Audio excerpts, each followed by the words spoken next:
حرفيا ده اكتر شاشه اقتصاديه سعرها غريب انت رشحتها لي عشان اجربها. انا عايز حد عاقل يقول لي يعني ايه شاشه اقتصاديه تحت ال 6000 جنيه وبتدي لك بانل اي بي اس بسرعه 240 هرتز، والاهم من ده كله بقى ان عليها كمان ضمان 3 سنين. انا مش عارف الموضوع ده تم ازاي. الفيو سونيك الفي اكس 2479 اي اتش دي برو، بص فاهم انت، نغني راب على اسمها حرفيا، واللي جايه علشان تدمر السوق. لكن استنى، انت اكيد عارف واحنا متفقين كلنا ان الكمال لله وحده، فاكيد الشاشه دي فيها تضحيات. ولكن السؤال البلبلي الصح اللي هنا، يا ترى يا هل ترى هل التضحيات اللي هنا فعلا ممكن تخليها شاشه سيئه لا تستحق الشراء ام العكس؟ وعلشان كده يا معلم طلعت اجهزتي البلبليه اللولبيه وعملت لها اهم 5 اختبارات علشان اجيب ناحيه الشاشه دي واعرف اذا كانت تستحق فلوسك ولا لا. ولكن قبل ما نجرب يعني بقاش محتاجه فقاقه، لازم نركب الشاشه. وهنا يا معلم كانت اول مفاجاه قابلتني اول ما فتحت العلبه، ان الشاشه دي جاي معاها كيبل ديسبلاي بورت فئه اقتصاديه بالشكل ده. سعر الكابل لوحده اصلا 200 300 جنيه من سعر الشاشه، فاللي هو اصلا الشاشه دي كده بقت تعتبر ببلاش حرفيا. ولكن بصراحه دي ما كانتش المفاجاه الوحيده، لان في مفاجاتين تانيين منهم واحده زعلتني قوي، الا وهي ان الشاشه نوم بتستخدم نظام الزراير القديم في التحكم في اعداد الشاشه مش الجويستيك يا فيو سونيك في 2026. اما الثانيه وهي خاصه بالستاند، اللي هو على قد ما هو شكله شيك ومعدني وقوي وبيخش مساحه على المكتب عشان تعرف تحفرك بقى براحتك بالكيبورد، الا انه للاسف ما بيتحركش في اي حته غير تلت اب وتلت داون. وكمان في حاجه لازم تاخد بالك منها، حاجه مهمه لازم تعرفها قبل ما نخش في التجربه عن الستاند بتاع الشاشه دي، وهو ان هو ثابت في الظروف العاديه بتاعت البشر كلها، لو انت بتفليك يمين شمال مش عارف ايه.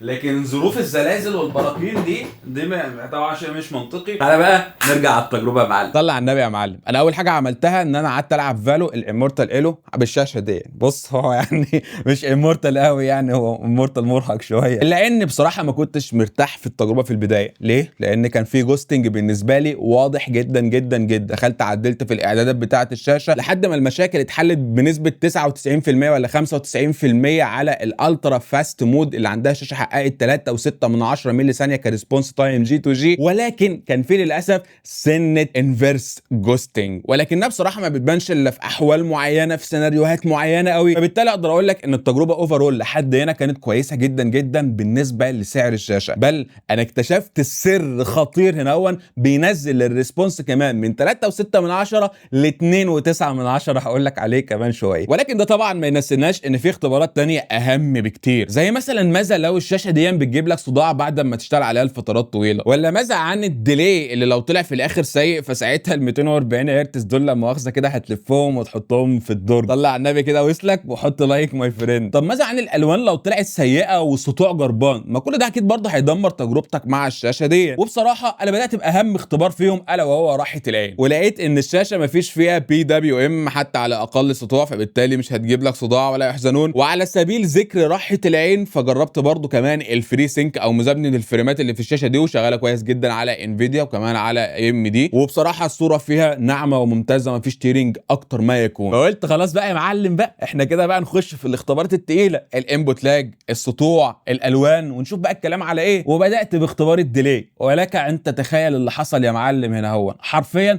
ده اقل شاشه جربتها كديلي في فئه ال 6000 جنيه تما. بنتكلم عند 2.8 ملي ثانيه. انت حرفيا بتاخد اكبر ميزه كانت بتميز الشاشات اللي في الفئه العليا، بتاخدها دلوقتي في الفئه الاقتصاديه. ودي بصراحه كانت بالنسبه لي مفاجاه كبيره جدا جدا. يعني صراحه انا مش عارف مين هيعمل معاك كده ويجيب لك كل التفاصيل ده عن الشاشه. ده انت لما تسمع كمان بقى اللي حصل معايا في الالوان وفي السطوع هتسبهل له وهتفتح بقك كده اهو. لايك ماي فريند. صلي على النبي. انا بالنسبه لي تجربتي في البدايه كانت زي الزفت حرفيا، والشركه كانت كذابه كذابه كذابه، وده اللي كنت هقوله في النسخه الاولى من الفيديو. يا جماعه انا خلصت الالوان، يعني الملخص بتاعها الشاشه للاسف بتحقق ارقام اقل بكتير من اللي الشركه قايلاه. يعني مبدئيا كده هم قايلين انها بتعدي 100% اس ار جي بي. سبحان الله، هنا 94% اس ار جي بي بالعافيه، وبقيه الارقام طبعا هي برده مش احسن ارقام موجوده في نفس الفئه السعريه. كمان عندك السطوع هنا هو 219 نتس و8 من 10. قول يا عم 220 تمام، هو اصلا المعلن عنه 250 يا معلم. لحد ما اكتشفت حاجه سحريه ما حدش اتكلم عنها، لا في ريدت ولا في اليوتيوب ولا في الفيس ولا في الدنيا كلها. قلبت الموازين تماما. يعني بص كده معايا، فاكر السطوع السيء اللي كنا بنقول عليه زي الزفت ده؟ وصل ل 272 نتس اول ما غيرت الشاشه من النيتف مود لليوزر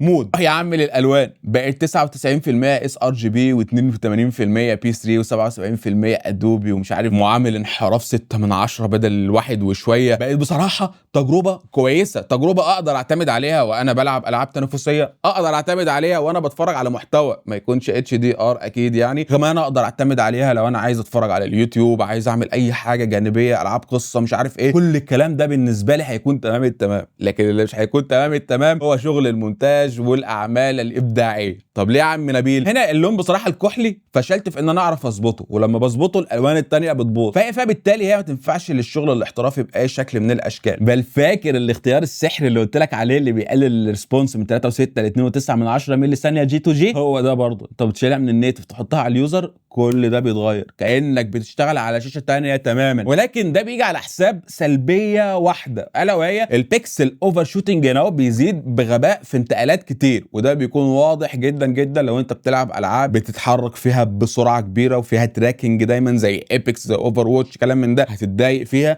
بصراحه العاب زي سي اس جو، العاب زي فالورنت، الموضوع ممكن يعدي معاك يعني وما تحسش بمشاكل لان هي مش بتتحرك بسرعه وبتعتمد اكتر حاجه على الفليكات مش على التراكنج. عموما انت حاجه زي كده تقدر انت تجربها بنفسك وتعملها، ولكن انا عندي نصيحه مهمه جدا جدا برضو محدش هيقول لك عليها، الا وهي انك انت لو انت هتلعب على النيتف مود عشان الالعاب اللي انت بتلعبها هي احسن لك او بصريا افضل لك اصلا النيتف مود، انصحك لما تشغل الشاشه تروح للاعدادات وبعد كده تروح لاعدادات الطاقه وتنزلها لاقل حاجه في حفظ الطاقه وبعد كده تعليها تاني لاعلى حاجه. تقول لي ليه يا نبيل؟ اقول لك والله دي بتحل مشكله غريبه جدا، دي بترفع لي الشاشه من 219 نتس ل 237 نتس. انا هتجنن بجد والله، انا الشاشه دي جننتني كل ما خلاص انا عرفت الفيديو ده تمام بتهبل في الاخر لدرجه ان انا كنت عايز اكسرها حرفيا. فاحنا هنستفيد هنا ايه؟ انك انت الاحسن لو انت عايز تلعب تستخدم النيتف مود، ولو انت عايز تتفرج على المحتوى وكورساتك بقى وحاجاتك وافلامك وتتفرج عليها ان شاء الله بقى اشتغل باليوزر مود. وده ينقلنا يا معلم للخلاصه. هل يا نبيل انت ندمت على تجربه الشاشه دي؟ اقدر اقول لك ماي فريند ولا لان انا اتبهدلت في الاختبارات، اتبهدلت في كل حاجه. ربنا يعلم انا اصلا كتبت اكواد من الصفر عشان اعرف اوصل للانتقالات بتاعتها، لان هي فيها حاجه كده في الانتقالات يعني عملتها فيو سونيك عبقريه نوعا ما، ودي اللي بتاثر على النيتف واليوزر مود. لو انتوا عايزين تعرفوا الموضوع ده ممكن ابقى اطلع اتكلم معاكم لايف فيه ان شاء الله يعني. لكن عشان ما اطولش عليك الفيديو فاقدر اقول لك ان لا، تجربتي مع الشاشه دي انا فرحان بيها بصراحه، اكتشفت فيها حاجات جديده